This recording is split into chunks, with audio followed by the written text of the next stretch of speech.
Compañero Aníbal Herrera en línea. Buenas tardes, Aníbal, ¿qué tal? Buenas tardes, patrón. Buenas tardes, Pedro. Buenas tardes, Digo, César. buenas tardes, Saludos no, a buenas noches, Virgilio. más bien, buenas noches. Buenas tardes, patrón. Todavía es de tarde. Pero gracias, patrón. Gracias por ese recibimiento tan sincero y Caluroso, eufórico. efusivo. Sí, sí. Excelente, patrón. Miren, señores, indudablemente que este tema del discurso de anoche del presidente Luis Abinader, que pone ya un punto de inflexión en su primer año de gobierno, será evaluado y requete evaluado durante los próximos días porque el mismo está cargado de muchos aspectos. Hay aspectos positivos, hay otros que no son tan positivos, hay algunas inexactitudes y hasta ciertas contradicciones en el discurso del presidente Luis Abinader de la noche de ayer. Al margen quizás del fastuoso escenario bajo el cual se desarrolló esta alocución del presidente, que si bien no está marcada por un mandato constitucional, es un derecho que le asiste al presidente como jefe de la administración pública, es algo que él se ha, digamos, impuesto, rendirle cuentas al país como señal de transparencia, de cómo se están manejando los recursos del Estado, su visión del estado actual de la nación y cuáles serían los pasos a seguir en lo adelante para dirigir a la nación en el sendero del cambio que tanto se ha preconizado en la República Dominicana. Hay temas que han llamado la atención, otros han removido el avispero político nacional, como este tema de una reforma constitucional. Dice el presidente que de manera específica para tratar de blindar, y este término lo agrego yo, lo que tiene que ver con el papel del Ministerio Público en la lucha contra la corrupción. Eso es más o menos lo que dijo el presidente. Habría que ver la opinión de la oposición respecto a esta posibilidad y habría que ver también lo que el presidente da a conocer al país de manera, digamos, llana y clara cuando llegue el momento de someter esta intención de convocatoria a una reforma constitucional.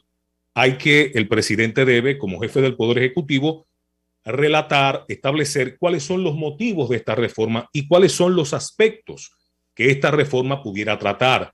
No obstante ello, cuando la Asamblea Nacional Revisora esté reunida, cualquier legislador constituyente, y ahí está Ángela Costa, que tiene la calidad para corregirme, pudiera introducir un tema de su interés. Esto quiere decir que se pudiera estar abriendo una caja de Pandoras desde el punto de vista político en la República Dominicana. Pero vamos a no adelantar conclusiones, simplemente en ese aspecto expreso aprehensiones que tengo y que las entiendo lógicas y cónsonas con el país político en el que vivimos. Elemento un tanto contradictorio. El presidente, y lo vuelvo a reiterar porque en estos días lo hemos estado mencionando de manera reiterativa, valga la redundancia, el argumento más importante para el accionar del presidente durante este primer año de gobierno, durante este primer año de gestión, ha sido y debe de haber sido siempre el combate a la pandemia del coronavirus por sus estragos a la economía, por sus estragos en términos sociales y hasta en términos políticos. Si el presidente Abinader hubiese recibido un país sin pandemia, es muy probable que sus realizaciones fueran mayores de las que hoy puede exhibir. ¿En qué punto disiento, con todo respeto, de la visión del presidente? En que vuelve a incurrir en el error de los políticos, yo creo que de todas partes del mundo, pero de manera especial de los dominicanos, como la mujer de Lot, mirar hacia atrás y echarle la culpa a la anterior administración como manera de explicar o en todo caso justificar algunas falencias o algunas limitaciones que se haya tenido durante un interregno determinado, en este caso su primer año de gestión en el manejo de la cosa pública. Yo entiendo que no había la necesidad de zaherir a adversarios políticos a los cuales concomitantemente anuncia que enviará una carta para invitarlos a dialogar y a sumar esfuerzos para juntos acometer proyectos que son de suma importancia para el avance en materia institucional, política, económica en la República Dominicana. Me pareció un tanto contradictorio y que me perdone el presidente, poco político de su parte, en ese aspecto en específico. Creo que el momento no era entonces el de abordar elementos de contradicción a quien tú vas a tener que tocar la puerta en algún momento determinado para solicitar su colaboración. Me recuerda esto el momento en el que el presidente hizo una especie de romería por la partidocracia dominicana, visitó a cada uno de los líderes políticos de los principales partidos solicitando su colaboración para enfrentar la pandemia del coronavirus. Sin embargo, al poco tiempo después arremetió primero con el sometimiento por debajo de la mesa del proyecto de reforma fiscal, y cuando todo este debate se generó como manera de sacar la espiga del fuego, entonces ahí se arremetió a través del Ministerio Público con la persecución que yo he denominado el salpicón, un salpicón de mariscos que actualmente nos están sirviendo en materia de lucha contra la corrupción. Me recordó un poco ese momento, por lo contradictorio, reitero. No es que el presidente no pueda decir las cosas que entiende sobre el papel de la oposición o de su antecesor inmediato, pero pienso que ya el tiempo, porque durante buena parte de la campaña, y es parte de una campaña, tú atacar las que tú consideras las debilidades de tu adversario, sobre todo aquel a quien tú buscas desplazar del poder.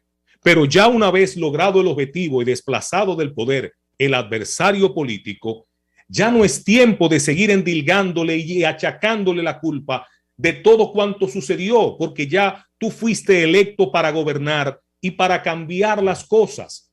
Que el cambio no se haya ido dando durante el primer año a la velocidad que el presidente quisiera, se debe fundamentalmente a la pandemia.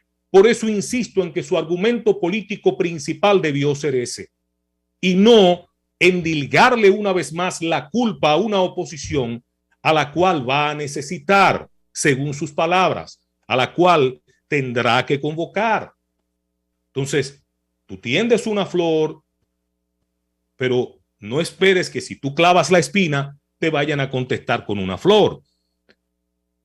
El estado de emergencia lo veo como una contradicción. El gobierno está enviando señales que se contradicen a sí mismas. Por un lado, diariamente vemos en la prensa, disminuyen las cantidades de contagiados, la gran mayoría de las clínicas y hospitales han descartado ya las camas COVID, en señal de que el país está saliendo de la pandemia. Todos los días hay informaciones súper positivas de cómo estamos ya prácticamente no en pandemia, porque tenemos que acostumbrarnos a vivir con el COVID-19 y sus secuelas. Ya esto va a adquirir un carácter endémico, como lo es el dengue, como lo es el Zika, etcétera, etcétera. Sin embargo, el gobierno a estas alturas de juego, y al decir del presidente, porque así lo hizo, porque está en la prensa el documento de solicitud de un nuevo estado de emergencia, esto manda desde mi punto de vista una señal contradictoria, porque tú te preguntas, ¿y en qué estamos? ¿En el peso o en el peso y medio? Así ¿O es. ya salimos de la pandemia? ¿O estamos ya en normalidad? ¿O todavía no hemos salido de la pandemia? Aníbal, ¿Cuáles son? Sí. ¿Cómo mantenemos el toque de queda en las otras provincias que no han llegado al 70%? Ese aspecto que tú citas, yo lo veo muy consono, pero entiendo que a la vez también se pueden tomar disposiciones administrativas o tú limitar el accionar del gobierno y explicárselo a la nación, porque un estado de emergencia no solo implica lo que tú bien acabas de decir. Les aclaro, compañero Aníbal. En el caso de mantener controles sanitarios dentro de lo que queda ya de pandemia, más o menos un 30% de personas sin una vacuna, y casi un 50% con una segunda vacuna pendiente. Establecer mecanismos sanitarios, prohibiciones de múltiples reuniones, de reuniones masivas, controlar restaurantes, los aforos en los espacios públicos, todo aquello lo hace el Ministerio de Salud Pública sin necesidad de un estado de emergencia. Importante esa aclaración. Sin necesidad de un estado de emergencia, estimado César. Sí, porque la coyuntura lo amerita y porque el ministerio está facultado. Porque además para que ello. toque de queda, lo único que está prohibido aquí es circular de la 1 de la mañana a las 5 de la mañana. Eso es un disparate. Ya. Eso hace rato que debieron haberlo quitado. Es un maldito disparate. Yo no lo defino como un disparate, yo lo veo más como una contradicción que envía una señal que confunde a la ciudadanía. Porque se está pregonando, y qué bueno que así sea, porque ya todos ansiamos volver a la normalidad, de que la cosa ya está pasando, de que tenemos que acostumbrarnos a vivir con el COVID y a tomar nuestras medidas. Vacunados, tomar las medidas. Ahora, un nuevo estado de emergencia. ¿Para qué, señor presidente? Ojalá nos puedan explicar con mayor detalle para entender mejor. El papel del Ministerio Público. Se sigue alardeando de la independencia de un Ministerio Público que en los hechos ha demostrado ser todo lo contrario, o cuando menos la independencia de ese Ministerio Público o de una parte de ese Ministerio Público, porque yo lo divido en dos y lo he dicho claramente en este programa. Para mí hay dos ministerios públicos, uno que representa a Miriam Germán y otro que representan Jenny Berenice y a Camacho, el otro procurador adjunto. Son dos ministerios públicos en los hechos. En la teoría es uno, pero en la realidad son dos. Y yo los diferencio y distingo de manera muy clara. Se presume de la independencia de un ministerio público que a lo sumo de lo único que es independiente es del partido opositor, del principal partido opositor, porque en sus hechos así lo ha demostrado. Un manejo burdo, atropellante, coaccionante del debido proceso, del Código Procesal Penal, de las garantías constitucionales. Es una verdad de perogrullo que todo el mundo lo sabe. Es. Entonces, alardear de una supuesta independencia que en la realidad de los hechos no se comprueba, porque el accionar díscolo, torpe, el accionar rabioso, si se quiere, de esa parte del Ministerio Público que integran Jenny Berenice y Camacho, echa por tierra los argumentos de independencia. Bueno. Señor presidente, con todo respeto. Así es. Bien. Entonces, continuar con su discurso de una independencia del Ministerio Público que habría que ver de qué manera la podemos lograr, porque ni en los Estados Unidos, que es la democracia más avanzada, se puede hablar de una plena independencia del Ministerio Público, porque en su sola designación interviene el capital político. ¿Quién vendría a designar al Ministerio Público verdaderamente independiente? Porque aquí no podemos hablar, con todo respeto, señor presidente, de un Ministerio Público verdaderamente independiente. Así es. Ese es un aspiracional al que queremos y deseamos poder llegar, pero en este momento, en la República Dominicana, no hay un Ministerio Público verdaderamente independiente. Está abierto. Reforma policial, ojalá y la tengamos. Se están haciendo unos proyectos con el Ministerio de Interior y Policía que están dando frutos y ojalá los podamos replicar en todo el país. Y ojalá y esta vez sí podamos decir, presidente, y ahí yo le quiero tomar la palabra, de tener una verdadera reforma policial, no una pantomima de reforma policial, que es la que se nos ha querido vender pero que aplique la en el pasado reciente.